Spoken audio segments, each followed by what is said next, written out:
অনেকটা zonal marking. মুরসালিন দুজনেই রয়েছেন।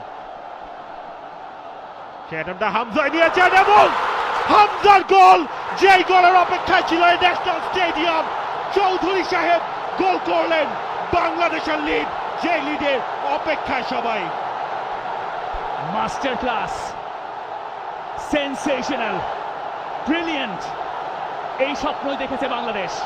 হামজার হুঙ্কার জাতীয় স্টেডিয়ামে ম্যাচের 13তম মিনিটে অবিশ্বাস্য এক ফ্রিকিক থেকে ওই অ্যাঙ্গেল থেকে এগিয়ে গেল বাংলাদেশ।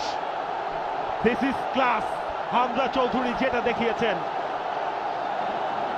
তার সেই এক্সপেরিয়েন্স, প্রতিপক্ষ কোচ যাই বলুক, এই সব কিছুতেই মাঠে নিজের পারফরমেন্স দিয়ে হামজা চৌধুরী বুঝিয়ে দিয়েছেন বাংলাদেশের ফুটবলের এই পতাকাটা ওড়াতেই তিনি এসেছেন। হামজা বলছিলেন তিনি লিওনেল মেসি নন, কিন্তু এই ধরনের গোল করলে তিনি কেনই বা হবেন না। হামজা জানেন এখনো মাটিতে পা রাখতে হবে। হামজার চোখ ছিল বলে হামজা সেই কাজই করেছেন এবং গোলকিপার পেইসে বিটেন।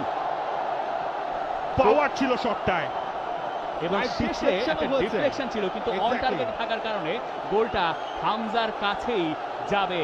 হামজা চৌধুরীর গোলেই বাংলাদেশ গেল এগিয়ে এবং অ্যাশলি ওয়েস্টউড বোধহয় বেঞ্চে জায়গা